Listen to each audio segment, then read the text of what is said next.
Normalement, c'est en live. On est en direct. Donc voilà, on est en direct. Je vais attendre un petit peu quand même le temps parce que je pense qu'il doit y avoir un petit décalage C'est-à-dire par rapport à… par rapport au début. Enfin, je sais pas trop comment ça s'enclenche en fait avec Facebook. Bon, en Ouais, tout cas, on est là. que là, sur ton, du coup, tu es sur ton Facebook en même temps et… Ok. Ouais. Donc, bah, je vois qu'il y a déjà. Alors, je pense pas que je vais voir avec cet outil. Je vais pas forcément voir qui est là, qui n'est pas là, mais bon, c'est pas grave. En tout cas, bonsoir à tous. Donc, je suis Gwenelle Delzen, thérapeute, conférencière. Enfin, j'ai un panel d'activités. Super. Il y a déjà des personnes. Alors peut-être que c'est pour des personnes que tu connais, Simon. En tout C'est cas, ça. moi ce soir, je suis là parce que pour présenter justement à ma communauté Simon Parzibut. Je l'ai. Alors on s'est jamais rencontrés encore en vrai, mais en tout cas voilà, j'ai pris contact avec lui parce que son parcours m'a touchée. J'ai trouvé que c'était une histoire assez incroyable par rapport à ce qui lui est arrivé, ce qu'il en avait fait, qui il est aujourd'hui. Donc voilà, j'avais envie de le présenter, j'avais envie de voilà qu'il vous raconte un peu son histoire, son parcours, parce que finalement, moi ça m'a touchée, mais ça m'a donné énormément d'énergie quand j'ai discuté avec lui parce que il a voilà, une pêche, je trouve assez un panache, un dynamisme qui est super quoi. Donc du coup, ça fait du bien aussi de rencontrer des gens comme lui.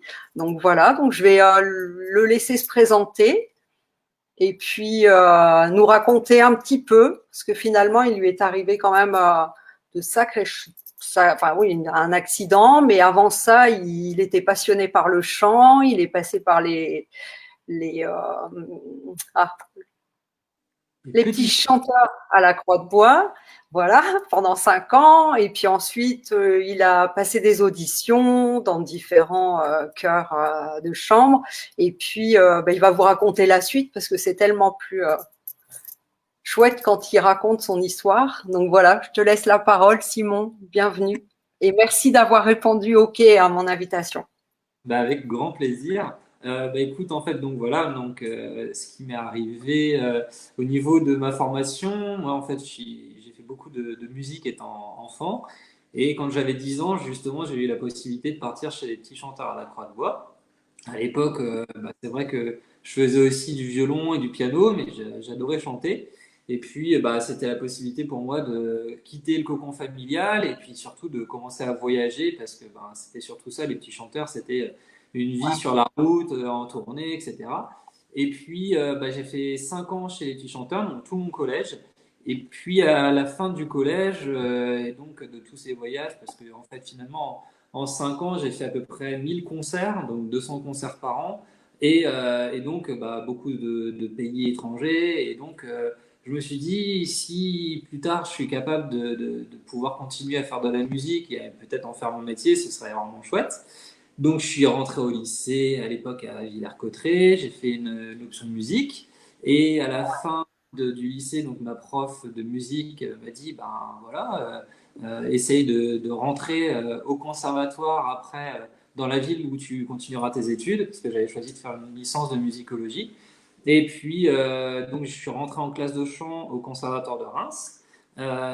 Et puis, en fait, dans la foulée, c'est vrai que j'ai commencé à faire pas mal de choses, notamment avec des chœurs amateurs ici en région, avec la classe de chant en elle-même. Et puis, assez vite, c'est vrai que je me suis dit que c'était peut-être envisageable de réussir après à vraiment faire quelque chose de pro de ce côté-là, parce que en plus de ça, j'ai la chance d'avoir une voix de ténor qui est en fait un peu les voix un peu plus rares qu'il y a au niveau du marché après de l'emploi pour les personnes qui se lancent pour faire leur métier. Et puis, donc en fait, à l'issue de ma licence de musicologie, ma prof de chant au conservatoire m'a dit, écoute Simon, prends-toi une année, tu fais que des auditions pour rentrer dans des ensembles professionnels. Et puis, bah, tu verras un petit peu si derrière, ça te permet d'avoir des engagements suffisants pour après avoir le fameux statut d'intermittent et donc vivre de la musique. Et ça a Mhm. été assez rapide, j'étais assez surpris, j'ai pu rentrer dans des chœurs pro. C'était surtout ce que j'aimais faire moi en fait, parce que ça me permettait de retrouver un peu cette ambiance de chant choral avec du coup ben, d'autres personnes. Et en fait, chanter en tant qu'individuel, en tant que soliste, c'est quelque chose que j'appréciais aussi énormément, hein, mais je prenais au moins autant, voire plus de plaisir à chanter en chœur. Donc derrière, c'est vrai que voilà, quand j'ai pu avoir la possibilité de chanter avec des super ensembles, des super chefs. Enfin, j'ai jamais eu Ouais, vraiment la sensation que je travaillais en plus. C'était vraiment le métier plaisir. Donc ouais, ben, voilà, tout se passait vraiment super bien. J'avais même ben, environ un an de contrat à l'avance. Et puis, ben, j'ai eu donc une audition que j'ai passée au mois de mai 2012 pour le chœur de chambre Les Éléments qui est à Toulouse. À l'époque, bah, ça s'est super bien passé. J'étais vraiment super content parce que dans la foulée, on m'a proposé des engagements dès le mois de juillet. Donc, je suis parti pour une série de concerts donc, à Toulouse et en région. Donc, il y avait des répètes en premier lieu à Toulouse et après, on devait faire des concerts dans la région. Et ouais, puis, ben, on est parti dans un petit patelin qui s'appelle Sorèze, où il y a un festival tous les étés. Et on avait donc une répétition le matin, une pause avant une dernière répétition vers 17h et concert le soir. Et puis, ben, on nous envoie à chaque fois avant les productions une feuille de route avec tous les détails de tout ce qui va se passer. On nous explique, vous allez être dans tel hôtel, à telle heure, vous avez telle répétition, etc., etc. Et donc la chargée de communication nous avait envoyé un message en disant dans la feuille de route, n'oubliez pas de prendre les maillots de bain parce que quand on va être à l'hôtel, il y a une super piscine avec un spa et donc vous pourrez en profiter sur votre temps de pause et donc bah, vous détendre là-bas, quoi. Donc bah, moi, forcément, tu vois, j'aime bien le sport et puis j'aime bien me détendre et voilà tout ça. Donc, ben, tout de suite après la répétition du matin, on est allé manger et puis après avec un copain du cœur, donc on est allé se baigner. Et donc, bah, malheureusement, en fait, j'ai glissé en plongeant et ma tête a tapé le fond de la piscine. Et en fait, la conséquence a été ben, terrible parce que je me suis fait une luxation des cervicales. Donc, en fait, mes cervicales sont sorties de l'axe de ma colonne vertébrale et ouais. ça ensuite endommagé de manière irréversible ma moelle épinière, d'où en fait la paralysie. Et donc, bon bah voilà, après, j'ai eu bah, la chance c'est d'être très bien pris en charge parce que Toulouse, c'est un des meilleurs centres de neurochirurgie en France. Donc j'ai été Mhm. héliporté là, et puis bah, en fait, sont suivis 20 mois de rééducation. Donc là, je suis remonté dans le nord de la France, à Berck-sur-Mer, qui est Ouais, un très bon centre de rééducation dans lequel j'ai eu la chance de pouvoir aller. Et puis, ben, en fait, c'est ça qui a été chouette aussi, c'est que donc j'ai eu cet accident au mois de juillet, et puis au mois de septembre, j'ai le chœur de chambre de Namur en Belgique qui m'a envoyé une proposition pour refaire des concerts, enfin en fait faire des concerts parce que j'avais encore jamais travaillé avec eux. ouais. Et ça, c'était pour une production sur le mois de juillet de l'année d'après. Donc ça D'accord. correspondait un an après mon accident. Et donc, je me suis dit, ben, est-ce qu'ils ont fait une erreur? Parce que, enfin, moi, ils ont été au courant quand même que j'étais en centre de rééducation. Puis, alors, en plus, dans les débuts, enfin, la priorité, c'était pas du tout travailler, chanter, c'était surtout me retaper physiquement. Parce qu'en fait, je suis arrivé après mon accident, j'étais en position allongée stricte, Mhm. je bougeais à peine les bras. Dans un premier temps, il a fallu apprivoiser un fauteuil électrique. Faire en sorte de retravailler un petit peu au niveau des bras parce que finalement il n'y avait que ça qui fonctionnait à peu près. Et Ouais, donc la priorité c'était pas du tout la musique, mais quelque part ça a été bah, assez vite rendu possible, notamment parce qu'à Berck ils ont une association qui s'appelle Comet qui s'occupe en fait de réinsertion professionnelle et ils ont donc leurs locaux dans le centre de rééducation et en fait c'était genre une semaine après être arrivé au centre de rééducation, on parlait déjà réinsertion professionnelle. Donc, bah moi, l'ergothérapeute chargé de réinsertion professionnelle qui me suivait à l'époque m'a tout de suite dit, bah écoute, ça peut être un super projet, pourquoi pas. Après, on peut voir avec Namur si de leur côté, il y a la possibilité de dire, par exemple, un mois avant la date des concerts, il n'est pas prêt, et à ce moment-là, bon, ils ont toujours le temps de se retourner pour trouver quelqu'un d'autre pour te remplacer et tout. Donc je me suis dit, bah allez, banco, on va voir.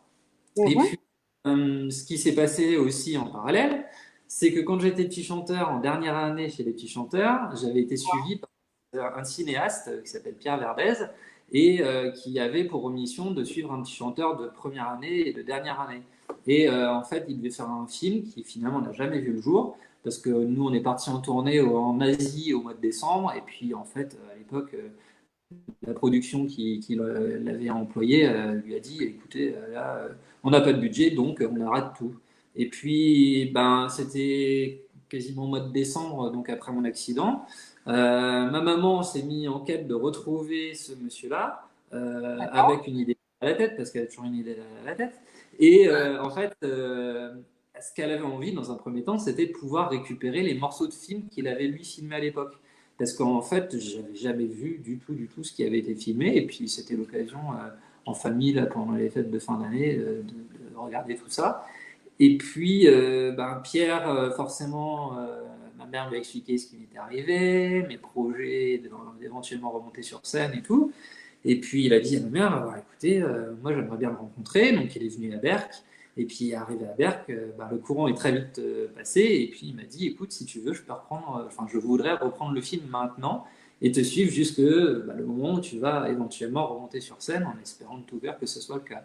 Donc il est venu plusieurs fois, enfin très régulièrement même, me suivre dans ma rééducation, que ce soit physique, mais aussi au niveau du chant, parce que en fait, via la Fondation Banque Populaire, on a pu financer des cours de chant. Donc, il y a une prof de chant du Conservatoire de Boulogne-sur-Mer qui est venue directement à Calvé, le centre de rééducation. Donc, j'avais le droit à des cours de chant 2 fois par semaine, je crois, si mes souvenirs sont bons. Et puis, bah, ça m'a permis, moi, de me redonner confiance. Dans ma chambre, bah, en fait, moi, j'enchaînais ma journée de rééduc jusqu'à 17h. Et puis, bah, derrière, je rentrais dans ma chambre et puis, enfin, je faisais plaisir aux voisins. Hein, je faisais des petits cris là de partout. Et puis, bon, bah, voilà, après, c'est vrai qu'il y a eu en finalité ce retour sur scène qui a été bah, forcément un moment super chouette parce que, voilà, ça a été pour moi la possibilité de me dire, bah, en fait, certes, il y a le handicap, mais peut-être que derrière, il y a une vie professionnelle qui va recommencer. Et Mhm. puis, c'est vrai qu'en Belgique, il y a une sensibilité au handicap qu'on n'a pas forcément en France, et ça, je pense que c'est vraiment aussi notable. Et donc, c'est vrai que ça a été très, très, très chouette de voir l'accueil aussi qui nous a été réservé là-bas. Moi, je suis parti avec mon frangin qui me servait d'auxiliaire de vie bah, pour le temps de Ouais. la tournée, quoi. Et puis, ben, on a halluciné, ne serait-ce que de voir l'attitude des gens dans la rue, la manière dont les lieux peuvent être adaptés, etc., quoi. Et puis voilà, donc ça c'était le mois de juillet. Je suis Mais rentré. d'ailleurs, excuse-moi, je vais te couper, mais c'est vrai que dans le film que moi j'ai vu, que je trouve vraiment super, parce qu'il reprend vraiment bien le parcours que tu as eu en fait au niveau de la rééducation jusqu'à tes premiers concerts en fait, et on voit bien en fait l'accueil que au niveau du cœur en Belgique t'ont fait quoi. Ah oui, C'est oui, oui. c'est émouvant, c'est plein d'humanité. Enfin, moi, j'ai trouvé ça exceptionnel en fait dans la manière dont ils t'ont accueilli dans le cœur, quoi. Enfin, ça devait être touchant à ce moment-là, en fait, quand t'as. Ce qui était chouette, c'est qu'à aucun moment on a senti qu'il y avait le handicap qui intervenait ou quoi que ce soit. Enfin, pour eux, j'étais un chanteur de la production comme un autre, quoi. Donc bah voilà, après avec forcément des adaptations à trouver parce que la salle de répétition, elle était au deuxième étage, il y avait 20 marches à monter, les lieux de concert n'étaient pas adaptés, il fallait bah, porter le fauteuil pour monter sur scène et tout. Mais c'est ça en fait, finalement, assez vite, je me suis rendu compte que ben, il n'y avait pas de limite si on voulait faire des choses. On trouve toujours des moyens pour y arriver. Et c'est ça qui, finalement, donne beaucoup de pêche aussi, parce que tu te rends compte que bah, entourer des bonnes personnes qui sont pas. Enfin, voilà, des gens intelligents, ah, bah, tout de suite, ils se disent, ah oui, tiens, on va faire ci, on va faire ça, tac. Et puis on trouve des solutions. Et ça a été vraiment cool, quoi. Voilà. Ouais, ouais, et puis ça, c'est des choses qu'on voit bien aussi dans le film, en fait. Hein. Ouais, bah oui, oui, oui. Et en fait, Vachement soutenu, dans en la fait, tout. foulée, oui, vas-y. Tu es vachement soutenu, en fait. C'est vrai, on ne peut pas parler en même temps. Oui, En fait, tu es vachement soutenu ouais, tout au long du parcours, de ton parcours, en fait, aussi. C'est vrai, on voit par rapport à ta famille, il y a des amis, enfin, oui. on sent qu'il y a une énergie, il y a quelque chose qui est porteuse, en fait, et qui a dû aussi beaucoup t'aider, j'imagine. Bah, tu as la famille, tu as les amis, tu as les soignants aussi, que ce Ouais, soit c'est vrai. auxiliaire, enfin de la simple personne qui va nettoyer ta chambre jusqu'au kiné. En fait, tu sens que dans les centres de rééduc, enfin, tout est fait en fait pour te booster et te donner la patate, quoi. Bon, il n'y a que la Mm, Exo qui te donne pas trop la patate, mais pour le reste, ça c'est cool, quoi, parce que justement, en tout cas, si toi tu es volontaire, les gens derrière, ils te poussent au cul, il faut le dire, mais c'est pour la bonne cause. Et ça, c'est vraiment cool, quoi. En tout cas, moi, j'étais vachement demandeur. Et en fait, ben, voilà, je suis tombé sur des gens qui se sont dit, bah, lui, il en veut, donc on va y aller bien franco, quoi. Donc, je peux te dire que la nuit, je dormais bien. Ouais. Oui, oui. ouais. Ouais. J'avais le droit à un super cocktail de médicaments aussi, donc forcément, tu as, Ouais. toutes les raisons de dormir très facilement. Parce qu'en fait, en sortie des soins, enfin même depuis les soins intensifs, en fait, on te met un cocktail avec même des antidépresseurs, etc. Enfin, moi, c'est au bout de 6 mois que je me suis rendu compte que j'étais sous antidépresseurs. Je leur ai dit, ben, en fait, j'ai pas besoin de ça, quoi. Ouais. Peut-être les arrêter, quoi. Mais oui, oui, c'est forcément plein de choses qui font que, voilà. En tout cas, oui, c'est toute une équipe qui fait que, et donc, oui, je pense que si j'avais pas eu autant de soutien avec toutes ces personnes aussi qui étaient là derrière, les choses, elles se seraient pas forcément faites de la même manière, parce que tu fais les choses pour toi, mais tu les fais finalement aussi pour les autres, parce que tu as envie Mm. ben, d'être fier de ce que tu fais et que Bien les sûr, autres. bien sûr. Voilà. Donc Ça après, en pousse, fait, en fait, ça t'a boosté, en fait, aussi, le fait d'être d'être accompagné, finalement, ça donne aussi cette envie de se battre, en fait, finalement, pour toi, mais aussi pour les autres, quelque part. oui, oui, oui, c'est exactement ça. Ouais, Mm. voilà. Et puis, ben, après, donc, il y a eu donc, ces concerts, ça c'était donc au mois de juillet et août 2013. Et puis, ben, en fait, quelque part, moi, au niveau de ma rééducation, je sentais que je commençais un petit peu à arriver au bout de ma récupération, en fait, de ce que je pouvais encore gagner physiquement, etc. Ouais, Mais après, il y avait une problématique, c'est que pour pouvoir partir, il fallait que je puisse avoir un lieu de vie et donc tout d'organiser pour ma sortie, parce que ben, évidemment, mon appartement au troisième étage sans ascenseur que j'avais en face du conservatoire, qui était très sympa, c'était un petit cocon, c'était très sympa, mais c'était plus du tout possible pour moi de vivre dedans. Donc il a fallu d'abord que je trouve un appartement adapté, et finalement ça a été très long, et il a fallu que j'attende que sur Reims, là, un des bailleurs sociaux par lequel je suis passé construisent des nouveaux logements et donc notamment des appartements tout adaptés. Et donc, d'accord. sorti au mois d'avril de l'année d'après, en fait. Donc, tu vois, Mhm. je suis resté quand Ouais, même très longtemps dans ce de rééduc. Et bon, forcément, ça crée aussi beaucoup de liens avec les gens. Voilà, c'est des amitiés finalement qui restent aussi à vie, que ce soit avec les autres patients, mais aussi avec les soignants, quoi. Voilà. mhm. Et donc arrivé à Reims, bah, depuis le mois de juillet donc de l'année dernière, moi j'avais pas du tout retravaillé professionnellement, refait de production et tout.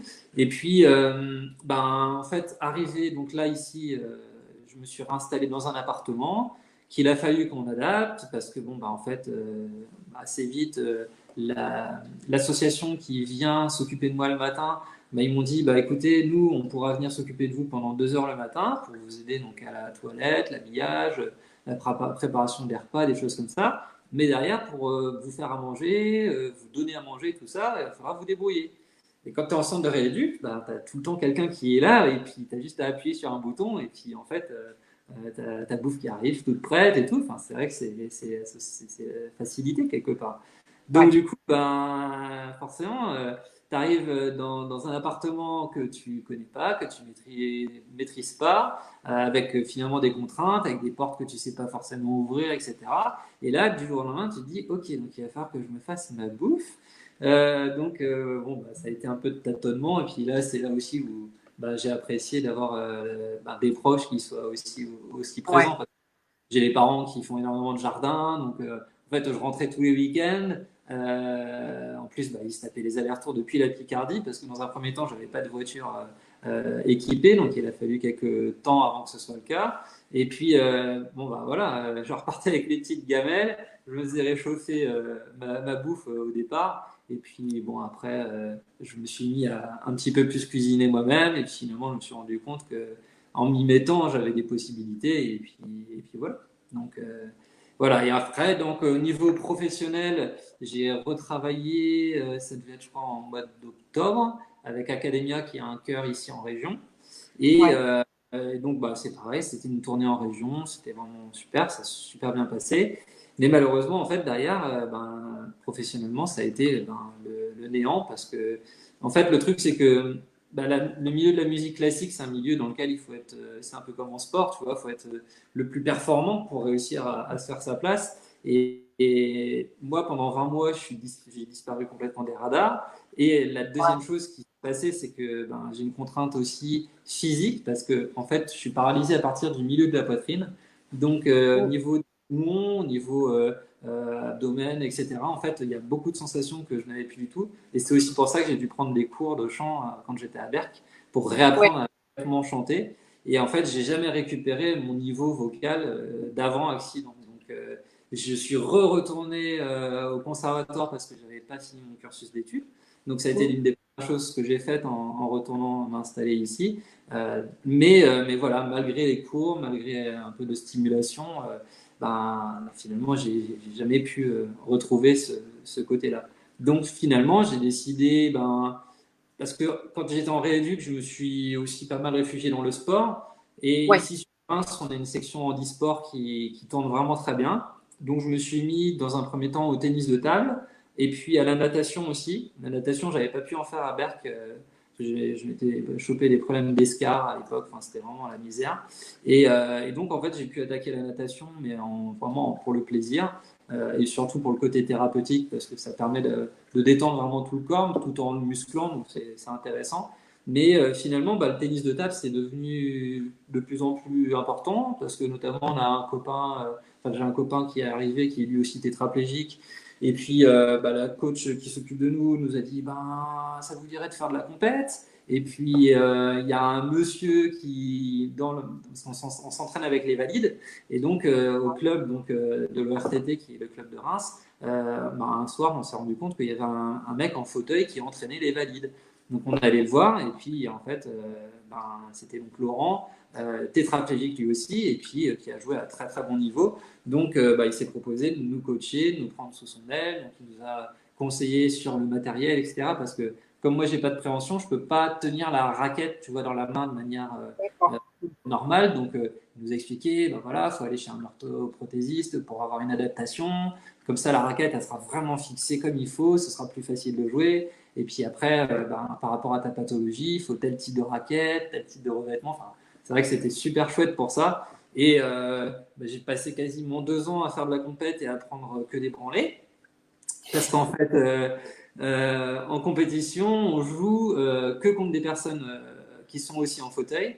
Mais D'accord. en compétition interrégion, donc il y a 3 week-ends de compétition interrégion pendant l'année, on joue contre toute catégorie de handicap confondus. Et c'est-à-dire qu'en fait, si tu veux, tu as 5 classes, donc de 1 à 5.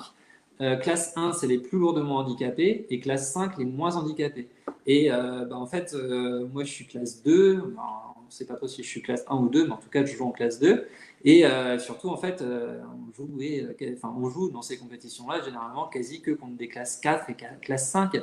Donc, moi, dans un premier temps, je jouais contre des mecs, limite, ils étaient juste assis dans un fauteuil, mais ils avaient leurs bras, leurs mains, ils avaient leurs abdos, ils avaient tout. Donc, même quand je leur mettais des balles qui me paraissaient impossibles à rattraper, ils allaient les chercher. Donc, c'était presque frustrant. Et puis, en fait, à force de travail, à force de justement aussi compenser un peu avec le matériel et puis d'être bien conseillé par notre coach, voilà, on a commencé à gagner des sets et puis gagner des matchs. Et donc là, l'année dernière, au mois de mai, j'ai fait mes premiers championnats de France. Donc, Mhm. à Nîmes. Donc bon, je finis 9e national, donc c'est pas forcément une performance incroyable. Mais bon, il fallait déjà pouvoir me qualifier pour être dans les meilleurs Français, parce que c'était que les 12 meilleurs Français qui étaient qualifiés. Donc bon, voilà, c'était déjà super de pouvoir faire Ah ça. ouais, c'est quand Donc même voilà. vachement, c'est Cette année, vachement bien de pouvoir. ouais, À la limite, je dirais qu'on s'en fout un peu de la place que tu peux avoir à ce moment-là. C'est vraiment l'intérêt, c'est quand même de jouer. Enfin, c'est vachement bien de pouvoir. après, c'est-à-dire que là, je me suis dit, la première année, je viens pour jouer, mais l'idéal, c'est de venir la deuxième Bien pour autre sûr, chose. bien sûr. Et le mois de septembre, là, quand je suis revenu à Handisport, tu vois, on a rajouté des entraînements, etc. Et puis l'idée, c'était d'augmenter la cadence pour aussi gagner en niveau et puis être plus performant. Et forcément, là, cette année, c'était ça, l'objectif aussi, c'était d'être plus près des meilleurs, entre guillemets, au championnat de France, quoi. Donc, championnat de France, il n'y a pas eu avec notre cher Corona, Corona. Ouais. Et puis bon, bah voilà, c'est vrai que finalement, là, cette période de confinement, moi, elle m'a permis aussi de faire d'autres choses parce que, en fait, j'ai quitté l'appartement où j'habitais depuis donc, ma réinstallation en 2014. Donc là, je suis installé dans une maison que j'ai faite construire, qui est donc complètement adaptée à mon handicap et qui est juste à côté de Reims, ici, à Besançon. Et donc, en fait, ici, j'ai une grande maison avec la possibilité d'aller me faire des grandes balades dans le village qui est en même temps une petite ville. Donc, tu vois, toutes les routes, c'est des billards. Enfin, c'est vrai que c'est chouette, quoi. Et puis, ben, j'ai un nouveau fauteuil depuis le mois de décembre, qui est un fauteuil très léger. Donc, je me suis mis là à fond dans les courses, enfin, les courses en fauteuil, entre guillemets, tu vois, pour aller me balader dans un premier temps parce qu'on avait le droit qu'à 1 heure. Et puis, eh ben, en fait, au fur et à mesure, j'y allais tous les jours. Je me suis dit, putain, c'est quand même sympa et tout. Et donc là, bah, c'est vrai qu'un des objectifs maintenant, c'est de peut-être voir pour avoir ce qu'on appelle un handbike, qui est donc en fait un espèce de vélo tout allongé dans lequel on pédale avec les bras.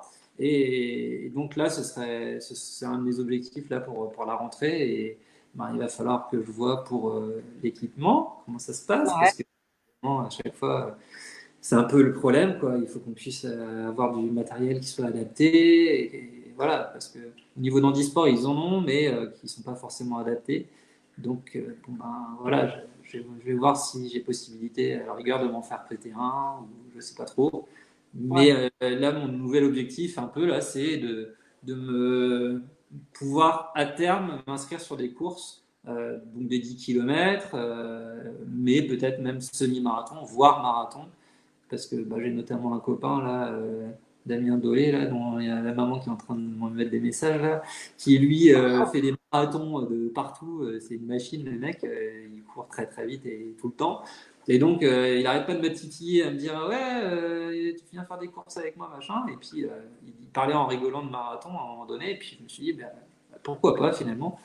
Donc, bah, maintenant, il faut que j'ai l'équipement, il faut que j'aille m'entraîner, et puis il faut que je sois capable de le faire parce que bon, je pense que derrière, il y a quand même besoin un peu, voire beaucoup d'entraînement. Mais voilà, c'est dans les nouveaux objectifs. Voilà. Ouais. Et tu as eu aussi enfin, par rapport à ça, tu as changé, en fait, il n'y a pas très longtemps, tu as changé de fauteuil aussi, parce que ça aussi, c'est quand même ça a Et été, en fait, c'est quand une je belle suis aventure de, aussi. de Berck, dans un premier temps, j'avais un fauteuil sur lequel j'avais des roues avec une assistance électrique. Parce que, notamment, mais finalement, c'était adapté hein, par rapport à mon handicap. Parce que dans Reims, étant donné que tout autour de chez moi, il y avait beaucoup de trottoirs à monter, descendre et tout, l'assistance électrique était quand même assez pratique parce que ça me sécurisait et ça me permettait d'être plus autonome. Mm. Et c'est vrai qu'aujourd'hui, là, comme j'ai beaucoup moins de contraintes de ce côté-là, ce fauteuil-là est vraiment chouette. Mais bah forcément, c'est 100% avec les bras qu'il faut le faire avancer. Donc tu te redécouvres certains muscles. Tu te dis, ok, d'accord, en fait, ça fait mal. Mais ce qui est chouette aussi, quoi. Voilà. Alors, où est-ce que tu trouves, en fait, cette énergie? Parce que moi, c'est ça, en fait, c'est Je sais pas. comment, c'est, En fait, j'ai toujours été quelqu'un enfin, de très attiré par tout ce qui est challenge, en fait. Donc, tu me pousses un petit peu en me disant, tiens, ce serait bien de faire ci, de faire ça. Et puis, bah, en fait, derrière, je me dis, bah ouais, en fait, pourquoi pas, quoi. Et puis, s'il y a quelque chose que j'ai vraiment appris depuis que je suis en fauteuil, maintenant, cet été, ça fera 8 ans que je suis en fauteuil. Et en fait, avec toutes les expériences que j'ai pu vivre depuis que je suis en fauteuil, je me rends compte que les seules limites qu'on a, c'est celles qu'on s'impose. Et je me dis ça tout le temps, en fait. Et à force de te le dire, tu te rends compte que, ben, en fait, tu peux faire plein de choses. Donc, j'ai fait des choses que je pensais même pas forcément faire dans ma vie, hein. Quand je suis rentré donc en 2014 sur Reims, pendant l'été, j'ai participé à un séjour comme les autres avec l'association de Michael Jérémiaz, dont il y a un documentaire qui a été tourné, là, et qui est passé Ouais. il y a 2 semaines, 3 semaines. Mais ouais, il est passé.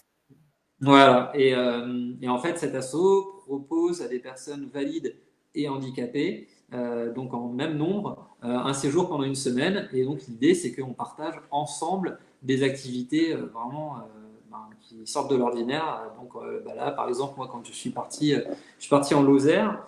J'ai fait du planeur, j'ai fait du quad, du buggy, de la voile, du kayak. Enfin voilà, des choses, tu te dis, bah, ouais, mais enfin, c'est pas pour moi en principe, quoi. Mais avec de la bonne volonté, avec des gens qui filent un coup de main, et tout ça, on réussit à faire plein de choses. Donc bah, c'est vrai que depuis, tu vois, par exemple, là, c'était déjà il y a 2 ans, là, j'ai fait un. Parce qu'en fait, maintenant, je continue de chanter, hein, évidemment, parce que ça ne Ouais, pouvait pas arrêter comme ça du jour au lendemain. Mais je chante essentiellement avec des groupes de copains avec lesquels je faisais de la musique avant mon accident et pour lesquels j'allais renforcer leur chœur qu'ils ont eux, donc des chœurs amateurs mais de très bon niveau. Et donc je faisais ça, enfin là je fais ça depuis. Et puis un petit peu de musique actuelle aussi avec un groupe de copains qui s'appelle Solidam là sur Reims. Et donc là il y a 2 ans on a même fait un concert dans une grotte touristique en Lozère où j'avais travaillé avant d'être en fauteuil. Bah, j'avais fait 2 saisons là-bas en tant que barman dans leur snack bar. Et en d'accord. fait, le concert, c'était dans une grotte à 100 mètres de profondeur. Il fallait descendre 150 marches. D'abord, on prenait un funiculaire. Après, tu avais 150 marches. Enfin, tu vois, le truc, tu te dis, on n'y arrivera jamais, quoi. Puis, Ouais. tu trouves que, avec tous les gens autour, bah, on se dit, bah, pourquoi pas, quoi. Et puis, on l'a fait. Et bon, bah, c'est sûr que pour le coup, tu vois les gouttes de transpiration et tous les gens qui sont là autour pour te filer un coup de main, mais en même temps le grand sourire parce que ben voilà pour eux en fait c'est aussi leur victoire de se dire ben il fait tout comme tout le monde quoi. Et donc c'est ça qui fout un gros coup de boost. Je pense que j'ai eu la chance que ce soit avant l'accident parce que j'ai eu une vie à 100 à l'heure à faire plein de choses, mais après quand j'ai eu l'accident et donc maintenant d'avoir justement toujours plein de gens autour qui bah, à un moment donné te disent bah allez vas-y tiens on va faire ci on va faire ça et voilà donc voilà même là j'ai fait du parapente j'ai fait de la luge d'été j'ai fait enfin plein de choses quoi et c'est vrai Ouais, ouais, que bah, c'est peut-être génial. que j'étais encore sur mes 2 cannes bah, j'aurais toujours la petite vie que j'avais avant avec plein de concerts à droite à gauche bon en ce moment forcément rien mais en fait peut-être que finalement bah, les choses auraient été bah, pas aussi entre guillemets extraordinaires tu vois et voilà. Bon, après, Ouais, tu crois que ça justement, enfin, au niveau de ton accident, c'est ce que ça t'a permis en fait? Parce que finalement, est-ce que tu aurais fait les mêmes choses? Tu avais déjà bah, pensé à faire du parapente, enfin, ou du. ouais, en fait, valide, tu sais, tu as toujours des trucs comme ça. Enfin, moi, j'étais très sensation, tu vois, j'aimais bien voilà, les trucs qui bougent et tout. Mais ben voilà, ne serait-ce que faire du parapente, ça a un coût et tout. Donc, tu te dis pas forcément, bah tiens, je vais faire ça demain, quoi. Tu vois, pour mon anniversaire, moi, là, il y a 2, 3 ans, on m'a offert un tour en gyrocoptère, enfin, tu vois, des trucs comme ça. J'ai fait de l'hélicoptère aussi, là, pour mes 30 ans, parce que, en fait, avant d'avoir mon accident, je faisais de la spéléologie avec mes parents. Et Ouais, on est dans une grotte qui est à 2000 mètres d'altitude dans les Pyrénées. Et là-bas, en fait, sur le même site, il y a EDF qui travaille sur des barrages. Et donc, eux, ils y montent souvent avec des hélicos. Donc, ça, c'est pareil. C'est mon père qui a été négocié avec les gars d'EDF pour que sur une rotation, on en profite pour me monter. Et puis, donc, on s'est retrouvé là-haut à fêter mon anniversaire à 2000 mètres d'altitude, au milieu des brebis, là. Enfin, tu vois, le truc. Finalement, voilà, on a fait un tour avec une goélette parce que entre l'endroit où j'ai été déposé puis le refuge, ben, c'était pas du tout accessible avec le fauteuil, donc il a fallu tout adapter. Et tu vois, là, il y avait genre 30 personnes qui étaient autour pour tout organiser et tout, quoi. Donc en fait, j'ai cette chance aussi que, bah, certes, moi je suis volontaire et j'ai envie de faire des choses, mais aussi j'ai tous ces gens autour là qui, à Mm. chaque fois, me disent bah, tiens, vas-y, on va faire ci, on va faire ça, et c'est ça qui est cool, quoi. Voilà. Ouais, ouais, il te booste en fait à te dépasser finalement. Ça t'aide. Je pense que si t'as pas tout ça autour de toi, oui, après, forcément, tu fais pas autant, quoi. C'est normal. Ah, voilà. Par contre, du coup, justement, toi, par rapport à ça, parce qu'on parle de l'association de Michael Jérémiaz, donc comme les autres, mais toi aussi, tu as créé des associations.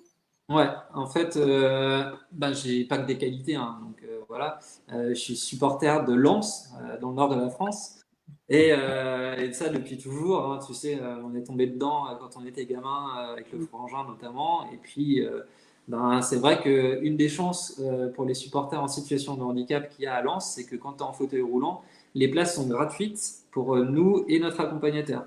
Et quand je suis ressorti donc de rééducation, que je suis arrivé et sur Reims, et puis je naviguais entre chez Reims et chez mes parents, ben, je me suis dit, bah, c'est chouette d'aller voir les matchs à Lens, mais en fait, finalement, bon, bah, on allait juste assister au match.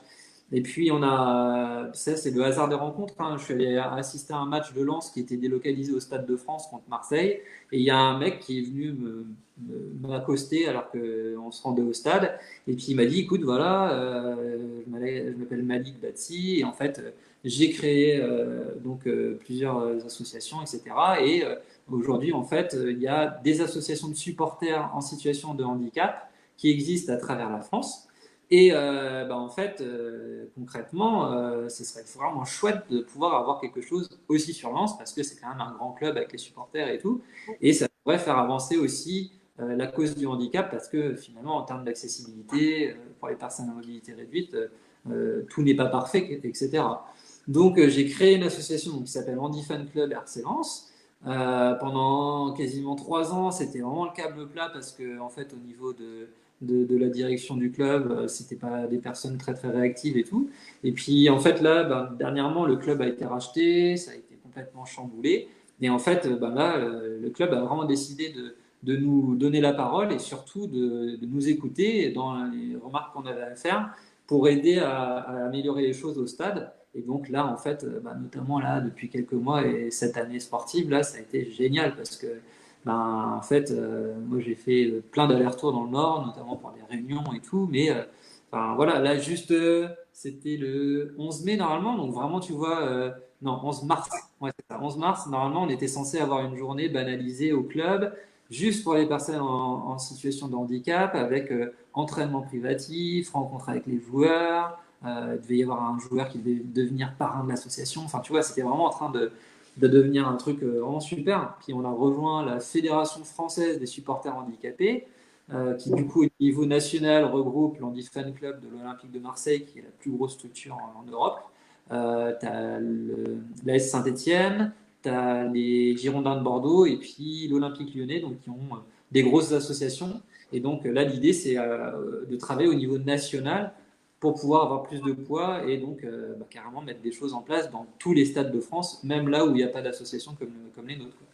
Donc ouais, c'est Ouais, assez prenant. super. Et puis, Ça, c'est vraiment super. Ça va donner l'accès finalement à toute personne en fauteuil, en situation de handicap en tout cas. c'est ça. Et puis en fait, Ça, c'est ça qui est chouette, c'est que là, sur les dernières semaines où on allait au stade, on voyait de match en match les évolutions. Tu vois, on nous a dédié un accès à un endroit avec un stadier. Ils ont refait un parking où c'était que pour les personnes. Enfin, vraiment, ils ont fait plein de trucs. Et donc, bah, c'est vrai qu'avec Facebook aussi, bah, forcément, tu as les retours des uns des autres et bah, tout le monde te dit bah, merci pour ce que vous faites et tout, quoi. Mais alors moi, je le fais pas pour qu'on me dise merci, mais pour voir justement que ça peut apporter et qu'il peut y avoir toujours plus de gens qui viennent au stade parce que bah, c'est vrai que j'ai la chance, moi, de voir le handicap comme quelque chose sans limite, entre guillemets, mais il y a beaucoup de gens qui, malheureusement, en fait, en étant ben, même pas forcément en fauteuil roulant, dès qu'ils ont un petit truc, un petit pet, un truc, en fait, ben, leur vie, elle s'arrête et puis ils font plus rien. Alors que finalement, tout est mis en place pour faire beaucoup de choses, Et notamment là, au stade où ben, tout est adapté et il suffit juste de venir, quoi.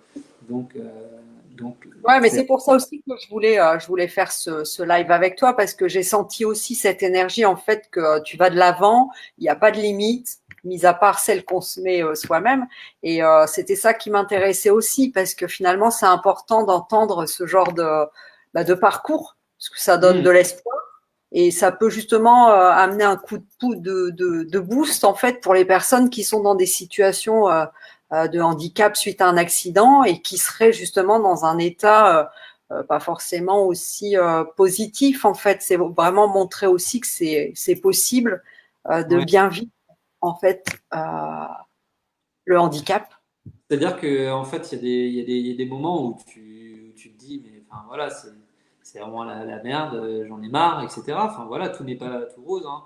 Mais c'est vrai qu'il y a aussi des moments où finalement, ben voilà, on y trouve son compte entre guillemets et on se dit que ben on arrive à avoir une vie aussi, une vie sociale, une vie amoureuse, une vie professionnelle, voilà, et faire plein de choses quoi. Donc moi, c'est sûr qu'au niveau professionnel, finalement, je ne fais plus de choses, mais comme je m'implique beaucoup au niveau de l'association, j'ai une deuxième association que j'ai créée qui s'appelle Celui qui chante. Et donc, ça, c'est par rapport au titre du documentaire de Pierre Verdez qui a été fait sur moi. Et en fait, là, cette association-là, notre objectif, c'est de pouvoir récolter des fonds pour la recherche sur la moelle épinière. Et donc, au travers de l'IRM, qui est donc l'Institut de recherche sur la moelle épinière, donc à Paris. Et donc, ben là, c'est pareil, on essaie de, tu vois, on vend des DVD du film. Ouais, Euh, bah, j'allais euh, dire j'ai des parents qui font de l'apiculture, donc on vend du miel. Enfin voilà, vraiment, il y a beaucoup de choses qu'on essaie de faire. Alors, c'est des petites sommes à chaque fois qu'on peut récolter, mais qui finalement aident beaucoup parce que, en fait, des structures comme ça, malheureusement, ne fonctionnent que sur la base du mécénat. On vit dans un pays où on a décidé que Alzheimer, c'était la cause nationale. Donc, peut-être qu'avec les histoires de coronavirus, il y aura peut-être un peu de changement. Mais tout le budget va pour ça. Et en fait, la recherche sur la moelle épinière, à part quelques initiatives individuelles, finalement, il y a pas de budget qui est alloué à ça, alors que la recherche progresse de manière phénoménale, avec notamment là, des dernières avancées. Là, il y a pas plus tard que ces derniers jours, là, il y a une équipe qui est partie en Chine pendant un an et ils ont opéré 12 personnes paralysées, dont des tétraplégiques, mais surtout des paraplégiques. Et visiblement, d'après les premiers retours, l'ensemble des personnes remarchent avec des récupérations aussi au niveau sphincter, etc. Parce qu'en en fait, voilà, quand on voit la personne dans son fauteuil, on se dit oui, elle bouge pas, mais en fait, il y a beaucoup, beaucoup de choses aussi derrière qui sont liées au handicap. Et donc, forcément, nous, la priorité, finalement, quand on est tétraplégique en fauteuil roulant, c'est pas forcément remarcher, hein. C'est éventuellement bah, d'abord récupérer ses mains, récupérer ses ouais. sphincters, enfin voilà, récupérer des triceps, parce que même si les bras fonctionnent, en fait, on a plein de muscles qui ne fonctionnent pas, etc. etc. Donc voilà, et donc là, c'est vrai que la recherche progresse énormément, mais malheureusement, bah, les chercheurs le disent tous, ils disent, ben oui, mais nous, on a un problème, c'est que ben, il nous faut du pognon, quoi. Donc voilà, là, c'est vrai que cette association-là, on essaye justement d'avoir un maximum d'initiatives pour pouvoir récolter des fonds. Donc ben, voilà, après, si. Ouais, mais de toute façon, moi, je remettrai le lien en fait pour les personnes qui regarderont la Ouais, vidéo, le live en replay. C'est vrai à pas hésiter parce que déjà le documentaire, il est super. Il est vraiment magnifique ce documentaire. Enfin, moi, je l'ai vu. J'ai vraiment, enfin, ça donne. Moi, ça me fait du bien parce que je vois ce côté humanité que oui. ouais, qui est vraiment une de mes valeurs. Enfin, vraiment, il y a quelque chose d'important pour moi à ce niveau-là. Et ce documentaire, il est extraordinaire à ce niveau-là. Et donc, du coup, il est en vente 10 euros. Après, les personnes, si vous voulez donner de l'argent, faire un don, même sans forcément acheter le documentaire, c'est tout à fait faisable. Oui, J'avais déjà mis le lien, mais je remettrai le lien en fait par rapport à ça, oui, parce que c'est important. Et puis que même si c'est juste un peu, c'est chacun le fait à son niveau avec ce qu'il peut donner. Mais finalement, ton fauteuil, tu as été énormément aidé en faisant une cagnotte comme ça. Hein.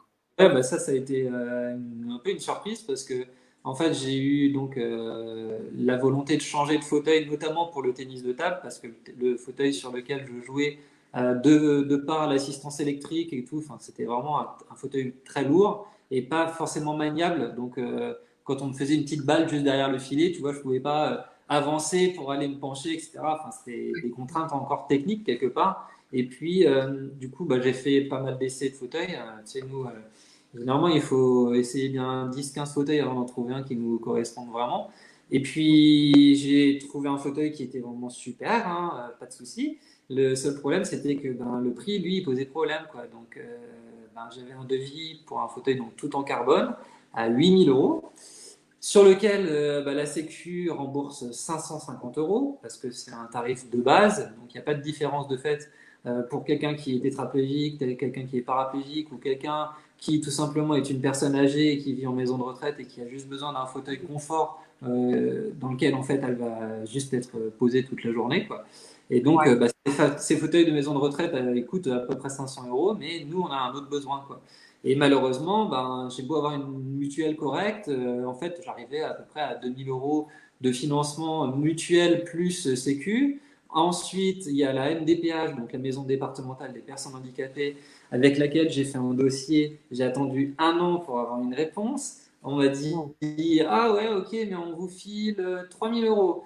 Ok, donc en fait, derrière, tu dois faire un autre dossier pour le fonds de compensation du handicap. Donc tu envoies ton dossier, le temps que ce soit traité, machin, tu pars encore plus de 6-8 mois. Et puis, arrivé finalement au mois de, ouais, c'était le mois de octobre, je crois, l'année dernière, je me rends compte que, ben, nouvelle déception, parce que le fonds de compensation du handicap me dit, on vous donne 1 000 euros. Donc il me manquait à peu près 2 000 euros pour boucler mon financement.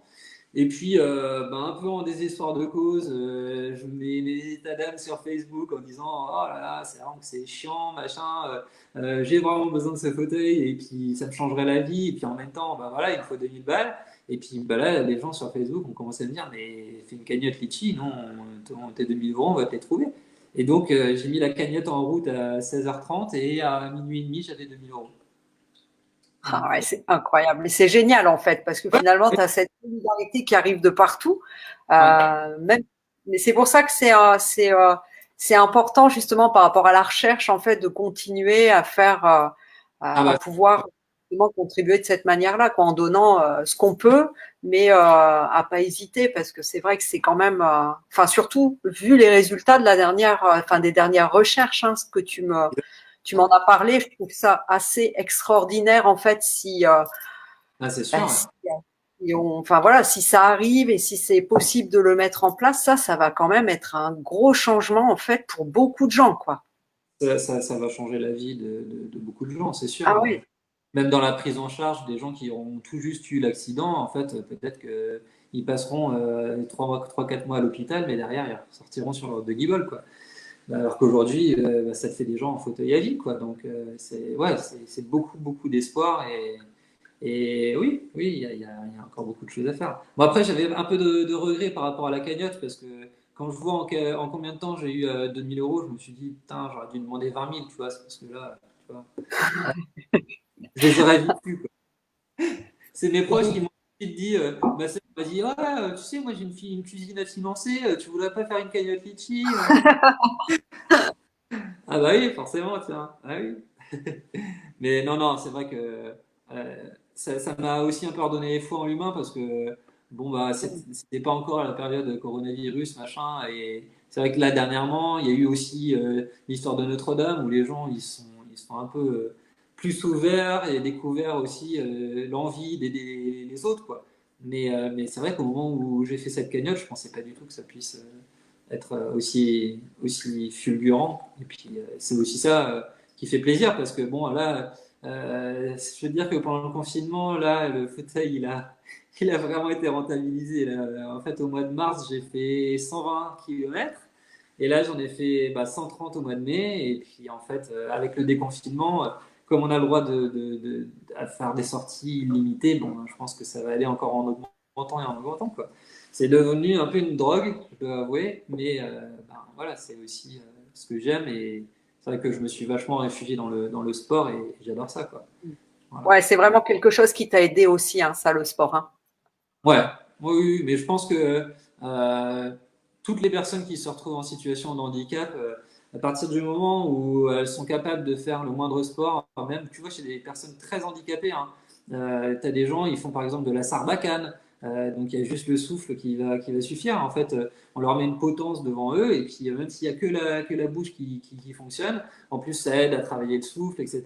D'ailleurs, ça faisait partie des choses que je faisais dans Ouais, mes je me débuts souviens à dans le documentaire, ouais. Je me souviens de cette scène. la capacité respiratoire.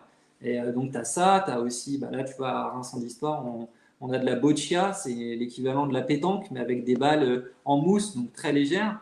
Et pareil, les personnes lourdement handicapées, elles ont une espèce de, comme une gouttière, tu vois, et donc elles ont juste à positionner la gouttière devant elles, et hop, la balle après, donc il y a quelqu'un qui leur met, et puis ça leur permet de jouer comme tout le monde. Et en fait, c'est vraiment cette notion de comme tout le monde, comme les autres, comme l'association de Michael, Ouais. que moi je trouve vraiment chouette, quoi. Donc, ben, voilà, après, c'est vrai que moi je me suis maintenant un peu plus impliqué aussi avec Incendie Sport. Là, je fais partie du bureau directeur, donc bah, l'idée c'est aussi de faire un peu bouger les choses, peut-être proposer d'autres sports, d'autres choses, quoi. Maintenant, Ouais, ouais, ouais.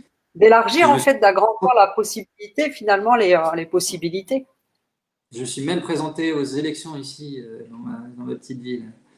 On a perdu de 24 voix. Aïe, ça fait mal. Mais c'est à cause du coronavirus. Les gens, ils n'ont pas pu aller voter. Ça. Ah. Ouais, ça aurait dû être reporté, en fait, ces élections, parce que dans d'autres villages, Ouais, ça a fait des choses un peu bizarres avec rien que chez ouais. moi, tac, donc ça a créé des choses qui sont assez alambiquées, donc, mais bon, c'est comme ça, ce sera pour les prochaines. Oui, puis de toute façon, j'étais assez loin sur la liste, donc j'aurais pas été élu, je pense. Mais en fait, c'est vrai que j'ai été approché parce que justement le maire sortant trouvait intéressant que je puisse justement venir parler des choses que eux voient pas forcément dans les communes, avec les problèmes d'accessibilité. Parce que là, en fait, un petit peu une ville qui sort de terre ici, et donc la plupart des logements qui sont construits, bon, forcément, sont aux normes. Pareil pour les bâtiments, mais finalement, tu vois, ne serait-ce que des trottoirs, des choses comme ça, c'est pas forcément toujours nickel. Donc, moi, ça me permettait, justement, je m'étais dit, on pourrait peut-être créer une commission sur l'accessibilité et tout. Et puis, moi, je m'étais dit, allez hop, ça peut être intéressant, quoi. Donc, bon, je pense que c'est que partie remise. Et puis, Ouais, c'est et puis après, rien ne t'empêche aussi d'aller proposer finalement oui, tes et idées. puis, oui, oui, oui. Bah, après, c'est juste que l'équipe qui vient d'être élue, bon, ils sont pas forcément. Voilà, très, très open. Et puis, je pense qu'on n'est pas forcément sur la même longueur d'onde. Mais bon, après, voilà. Après, je peux peut-être aller plus haut encore, aller carrément à la communauté d'admiration du Grand Reims. Enfin, voilà. Mais bon, finalement, je travaille pas, mais pour autant, mes journées, elles sont très, très remplies parce que je fais toujours plein de choses. Je trouve toujours plein de choses à faire. Et puis j'ai envie aussi de me dire qu'à la fin de la journée, quand je me couche, je suis crevé pour une bonne raison. Donc, Mm. voilà. Ouais, et puis tu fais beaucoup de choses finalement qui te contribuent aussi pour le monde en fait, pour les gens. C'est pas que pour toi, mais ça contribue quand même à pas mal de personnes. Bah si, même si Oui, c'est quand oui, même tout à important. Je veux dire, tu le fais pas fait. pour toi, juste pour toi. Tu le fais vraiment pour un Ouais. ensemble de personnes. C'est quand même vachement important. Enfin, je trouve que c'est bien parce que ça peut faire bouger les choses et enfin, en fait, c'est grâce à des gens bah, comme toi ou comme d'autres hein, qui mettent en avant, qui essayent de faire changer les choses pour améliorer en fait la vie des autres en fait. Donc c'est Il y a super. quelque chose de nouveau justement et qui fonctionne très, très bien de ce côté-là aujourd'hui, c'est tout ce qui est réseaux sociaux. Alors moi, je suis sur Facebook, mais bon, après, je vois, tu as les Instagram, les Twitter, tout ça, et notamment justement des personnes qui sont en situation de handicap, tout handicap confondu, hein, qui en fait finalement aujourd'hui ont des centaines de milliers d'abonnés. Et en fait, c'est vrai que c'est bien parce que quelque part, ils montrent leur quotidien. Alors c'est moi, c'est ce qui me dérange un peu personnellement et qui fait que je le fais pas. Mais après, je conçois que ce soit leur choix et leur envie. Mais du coup, au travers de ça, finalement, ils montrent à beaucoup de personnes qui, quand ils croisent une personne handicapée, tournent la tête ou ont des réactions un petit peu bizarres, que bah, finalement, bon, bah, il y a justement pas de crainte à avoir, etc. Et bon, les consciences s'éveillent un peu. Je pense que, notamment par rapport à des pays comme la Belgique, on a 20 ou 30 ans de retard, donc ça fait pas de mal d'éveiller les consciences. Et Mm. puis, voilà, mais bon, les C'est pour ça personnes. qu'il était bien aussi le documentaire de Michael Jérémias, parce que ça montre vraiment, en fait, il enlève plein comment dire, de barrières. Enfin, en fait, dans son discours et tout, c'est très franc. C'est Euh, ça. moi, j'ai trouvé ça super parce que finalement, on a beaucoup d'a priori ou des peurs ou on ne sait pas vraiment comment faire. Et puis finalement, Exactement. en fait, c'est beaucoup plus simple que ça, quoi. Ils ont mis en ligne le guide des bonnes pratiques justement face à une personne handicapée et c'est en même temps marrant et en même temps très très instructif parce que bah, il y a des gens qui ont des fois des réactions complètement débiles. Enfin, la première chose que quelqu'un va faire quand il va te croiser, c'est ben, qu'est-ce qui t'est arrivé? Et en fait, bonjour. Enfin, tu vois, enfin, il y a des moments où tu te dis mais qu'est-ce que ça va apporter en plus à la personne? Enfin, là, la Ouais. dernière fois, j'ai un qui est venu pour faire un devis chez moi. Ça faisait trois minutes qu'il était rentré chez moi. Et puis, à un moment donné, il s'arrête de parler. Et puis, il dit, et sinon, il vous arrivait quoi? Et là, tu te dis, mais tu viens pourquoi en fait? Enfin, c'est c'est de la curiosité malsaine ou enfin, c'est bizarre quoi. Donc, mais finalement, c'est des gens qui, des fois, ça vient pas forcément d'une mauvaise intention. Donc, voilà, ce travail Ouais, d'éveiller c'est les plus consciences. maladroit, ouais, c'est de la maladresse finalement, ou ouais, le fait de pas forcément faire Oui, attention à se il y a des gens. comporter de la même manière qu'on se comporterait avec des gens valides, en fait. Ah oui, oui, c'est ça, c'est sûr. Donc, Mais je pense que c'est des émissions. Là, je crois que ça avait été vu par plus de 2 millions de personnes. Donc, bon, quelque part, c'est des émissions qui ont du bon parce que justement, toutes ces personnes qui ont regardé, ben, voilà, auront appris aussi des choses et c'est vrai que c'est chouette, quoi. bien Le regard sûr. évolue, le regard évolue et je pense que c'est nécessaire que le regard évolue, ouais, c'est sûr. Ouais, mais c'est pour ça que c'est bien aussi de voir des gens, parce que j'imagine que tu n'es pas le seul à avoir cette énergie, cette envie de vivre.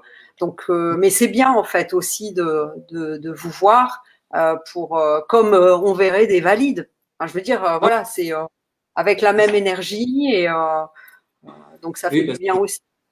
comme je te disais, via les réseaux sociaux et tout, enfin voilà, des gens comme moi, il y en a plein finalement, hein. Je suis loin d'être un cas isolé. Et Bien oui, sûr, euh, euh, l'idée de prendre sa vie en main, elle est importante aussi. Et puis, qu'on soit valide, qu'on soit en fauteuil, à un moment donné, voilà, on est les seuls maîtres de notre destin. Et si on a envie de s'en sortir, faut se sortir les doigts du cul. C'est aussi simple que ça. Et, et, elle est bonne, ça n'est pas mal. et Et des fois, c'est pas facile, c'est vrai, parce que tu as Non, toutes les barrières du monde entier qui sont là devant toi, mais voilà, il faut se dire, ben, si j'y vais, et puis finalement, ce que je pensais pas possible, ça peut l'être, et puis c'est là où c'est encore plus gratifiant, pour soi, pour les autres, enfin, voilà, donc c'est là bien sûr. où, en plus, tu t'en ressors grandi, et ouais, ouais. Moi, je pense que le handicap a eu ce côté-là, justement, de m'apporter en maturité, en regard sur la vie. Enfin, tu vois, enfin, aujourd'hui, il se passe des trucs autour de moi. Enfin, tu n'as pas du tout la même manière de voir les choses. Tu te dis, mais en fait, ouais, moi, je suis passé à rien d'y rester et bah, des trucs insignifiants, des galères du quotidien, bah, c'est tout, c'est rien. Ça me passe au-dessus de la tête, mais à des années-lumière. Voilà. D'ailleurs, ça fait un tri aussi dans les relations parce que tu as des gens qui, finalement, tu sais, on disait, tu as les gens qui sont hyper présents, etc. Mais en fait, à contrario, les gens que tu pensais vachement proches de toi qui se révèlent être finalement pas du tout là. Ou alors ils sont là, mais pas pour les bonnes raisons. Enfin, tu vois, donc Mhm. c'est En fait, l'accident a provoqué énormément de changements finalement c'est dans un ta vie. c'est un tsunami pour moi, pour la famille, pour tout le monde, parce que finalement, moi, ma vie, elle a changé du jour au lendemain, mais en fait, la vie de tous mes proches, elle a changé du jour au lendemain, parce que, voilà, moi, mes parents, ils ont dû tout réorganiser autour de moi. Moi, je pouvais faire, dans les premiers temps, je pouvais faire aucune démarche administrative, etc. Enfin, on se rend pas compte de tout ce que c'est, mais tu vois, tous les dossiers, je te parlais tout à l'heure, Mhm. MDPH, les machins et tout, mais c'est à se faire des nœuds dans le cerveau, hein. Voilà, je les remercierai d'ailleurs jamais assez, je pense, parce que justement, toute cette aide qui m'ont apporté, et finalement, moi, j'ai aussi ce côté-là, c'est que quand je rentrais de ma journée de rééduc, je passais dans le couloir et je voyais les chambres des autres personnes. Et je mesurais aussi la chance que j'avais, parce que bah, certains étaient finalement beaucoup plus handicapés que moi, alors que j'étais quand même très, très lourdement handicapé. Mais tu as des gens qui se retrouvent tétraplégiques, ventilés, qui ont des machines qui les font respirer, ils ne peuvent pas du tout sortir de leur chambre, ils vivent complètement alités. Moi, le jour où j'ai pu être en fauteuil électrique, c'était Noël, quoi, tu vois. Alors que tu te dis, bah non, mais c'est pas normal. Mais enfin voilà. Et puis en fait, justement, voilà, toutes les petites galères comme ça font que voilà, tu as un regard complètement différent. Et puis voilà, je pense que finalement, ouais, c'est un autre regard sur la vie et ça a du bon quelque part. Ouais, C'est tu as bizarre. su en tirer en tout cas, enfin, tu as su en faire quelque chose de positif quelque part. En tout Mm. cas, il y a plein de bonnes choses qui se sont passées aussi. Mais par contre, c'est vrai que le fait d'être entouré, c'est très aidant aussi. Ouais. Ah bah oui, non, mais ça change tout. Ça change tout. Parce Mais c'est marrant que parce que comme ça qui du jour au lendemain, eux justement étaient abandonnés par toute leur famille. Je me rappelle un mec comme ça, un jeune, il a eu son accident, il se retrouve pareil, tétraplégique. Et en fait, ben, tu apprends que ben, c'est les aides-soignants qui sont allés chercher des habits parce que toute sa famille lui a tourné le dos, ils lui en veulent d'avoir eu un accident, tu sais, comme si c'était de sa faute. Et en fait, le mec, pendant 6 mois, il n'y a personne qui est venu lui rendre visite parce que ils avaient décidé que c'était de sa faute, quoi. Là, tu te dis, c'est quand même dingue, quoi. Et le mec, tout seul, pas une présence, pas... comment tu fais pour te motiver aussi, quoi? ouais, Voilà. c'est sûr que là, c'est beaucoup plus difficile. C'est clair que Ah bah, bizarrement, après, du jour au lendemain, tu vois plein de gens arriver parce que bah, les gens qui sont proches de lui apprennent que ben, il a eu un accident avec un tiers responsable, qu'il y a une assurance qui va indemniser et que bah, il va toucher un jackpot. Et puis tiens, d'un seul coup, hop, hop, bah, tiens, tu vois, tu as les petites têtes qui sortent là et puis tu as plein de gens que tu n'as jamais vus. Ouais, donc c'est aussi ça le handicap, hein. C'est des fois un peu bizarre au niveau de tout ce qui se passe autour. Tu as, plein de choses comme ça dont tu ouais. n'es pas maître en fait. Ouais. Donc, je pense que voilà, c'est important d'être bien entouré aussi et j'ai eu cette chance. Super. Euh, Bah, du coup, en fait, alors, moi, j'avais parlé d'une petite surprise à la fin de notre entretien, à moins que tu aies autre chose, en fait, à partager. Parce que par rapport aux assos, tu as parlé des différentes assos, en fait, dont tu t'occupes et je remettrai les liens de toute façon.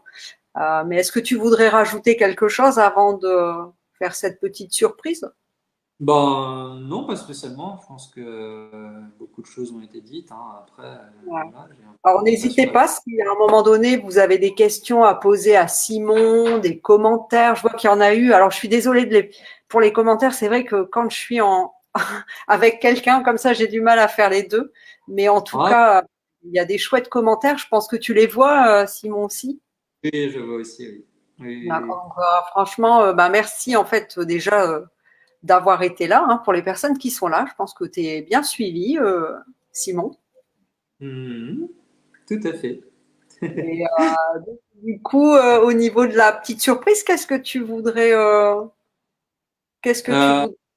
je peux chanter un petit truc éventuellement qui est un peu le tube, enfin mon tube de quand je chante quelque chose justement comme ça, parce que c'est le Panis Angelicus de César Franck qui est quelque chose de très beau et en fait, bon, ben, pour lequel il n'y a pas forcément besoin d'un accompagnement derrière pour que ce soit sympa, quoi.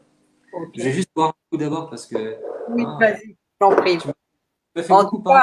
cas, en tout cas, si vous avez voilà, des questions, des commentaires à faire, n'hésitez pas à partager parce que finalement, cette vidéo, elle peut aider d'autres personnes qui auraient besoin en fait d'entendre aussi Simon dans son énergie, avec son partage en fait qui est quelque chose de très porteur, je trouve. Donc, n'hésitez pas à partager. Et puis si vous avez des commentaires à mettre, allez-y. Des questions, allez-y. Et puis, je ferai passer, ou même Simon les verra, hein, en fonction des personnes. Mais en tout cas, n'hésitez pas. Et si vous voulez participer au niveau de l'IRME, l'association, en fait, ouais, l'IRM, pardon. À chaque fois, je me trompe, moi, ouais, l'IRME. Non, l'IRM. Vous pouvez en fait aussi acquérir le DVD à 10 euros. Mais au-delà de ça, vous pouvez aussi participer si vous voulez pas le DVD. Enfin voilà, vous pouvez participer et je mettrai le lien aussi pour justement contribuer à faire avancer la recherche qui est, moi je dirais, en très bonne voie par rapport aux découvertes qu'ils ont faites dernièrement, quoi. Donc c'est quand même assez fabuleux. Donc ce serait bien que ça puisse aboutir. Exactement, tout à fait. Donc voilà. Ça va? Tu te sens. Enfin, t'es prêt?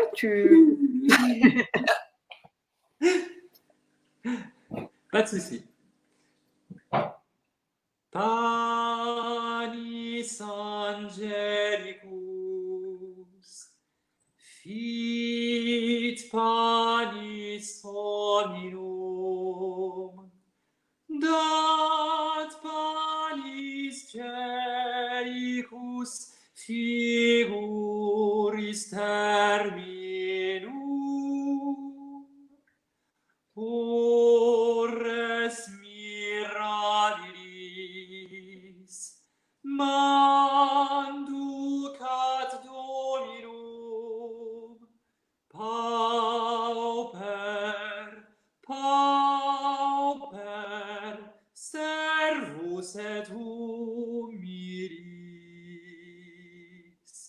Pauper, servus et humilis. Panis angelicus, fit panis hominum, dat panis Celicus figuris terminum, ores mirabilis, manducat Dominum, pauper,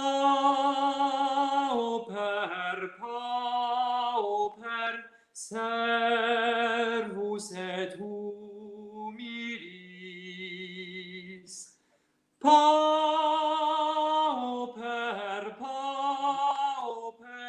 servus et humilis.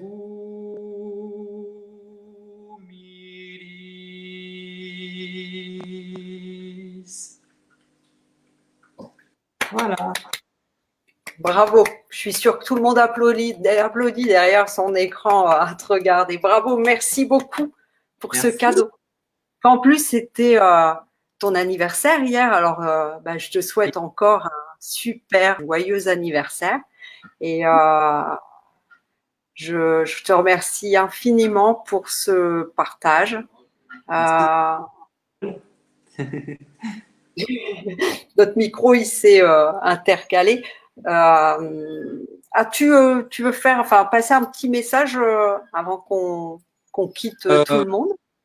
Bah écoute, ça fait un petit peu bizarre, tu sais, les conversations comme ça, en fait, tu parles à un écran, ça fait un petit peu bizarre, mais finalement, on s'y est habitué dernièrement avec ces histoires de confinement, tout ça, où on a fait les réunions, apéros, etc., avec les visios, et c'est vrai que c'est assez chouette de pouvoir se dire que un petit peu partout, là, il y a des gens qui ont pu nous voir, nous entendre, donc j'espère que j'ai pas trop ennuyé les gens. S'ils sont toujours là, c'est qu'ils sont allés jusqu'au bout. Donc chapeau à vous, jusqu'au bout.